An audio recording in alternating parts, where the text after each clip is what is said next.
Notice, I'm not a lawyer, so this isn't legal advice. I'm simply explaining how I read the contract and why I personally wouldn't have signed it. When I was a first year R23 rider, I was obsessed with getting a pro contract. Then one day, a cycling agent messaged me. I genuinely thought it was a good opportunity. Looking back now, I think signing that contract would have been one of the biggest mistakes I could make. He told me he could help riders get professional contracts, so I asked him which teams he worked with. The answers were vague. Eventually, one pro team got mentioned. After the call, he sent me the contract. I forwarded it to my dad because he understands contracts much better than I do. He read it and immediately told me not to sign it. At the time, I didn't fully understand why. I was 19 and I just wanted someone to help me get a contract. But one thing my dad said stuck with me. If you're good enough to earn a serious contract, the right agent should make that process easier, not just collect a percentage if it happens. Anyone can collect a percentage after the work's already done. He also told me something I'll never forget. I'd expect an agreement to clearly define what the agent is actually committing to, not just what you're committing to. The craziest part is this. The contract started in 2023. If I'd signed it, it would still be active today. And according to the wording, I'd potentially owe commission on contracts signed during that period. That's when I realized I hadn't actually understood what I was being asked to sign. I'll read it out for you because I want you to see what a 19-year-old me almost signed. First of all, even my surname is wrong. It says Gregoric instead of Gregorcic. Not a huge deal, but it definitely wasn't a great start. The beginning is just legal identification of the parties, so let's skip to the parts that actually matter. The first thing I noticed is it's an exclusive agreement until the end of 2026.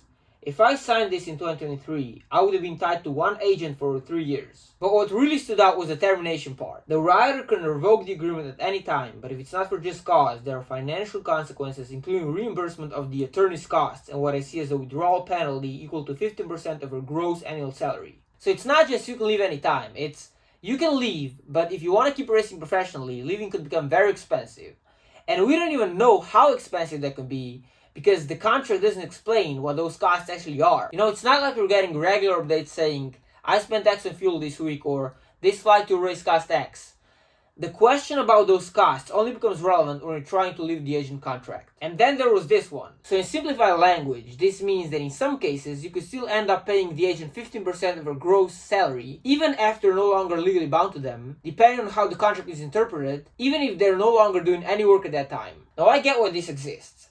Imagine they help you get into a World Tour team in 2026 and you sign a tour deal, but the agreement with the agent ends the same year.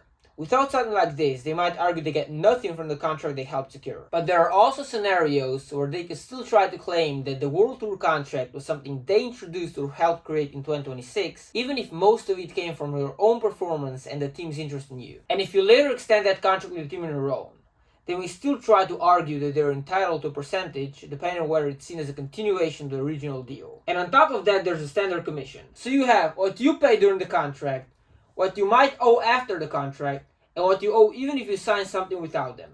Okay, but where does it actually say what the agent has to do? I've just read pages explaining what I owe. Now I'm looking for the part that explains what I'm guaranteed in return. I'm struggling to find it. Maybe there were conversations outside these documents. Maybe there were expectations that aren't written here. I don't know. I'm only commenting on what's actually in front of me. But if I sign a contract today, I want very clear obligations on both sides, not just mine. I just wish someone had explained contracts to me like this when I was younger. And not just contracts, the whole sport, like how this world actually works. Some people around me knew these things, but for some reason nobody ever sat me down and explained them to me. I probably would have made a lot less mistakes if someone had. That's actually one of the reasons I started coaching. I enjoy helping ambitious riders avoid mistakes I made. If you're looking to make better decisions, both in races and in your cycling career, you can find me at natacoaching.com.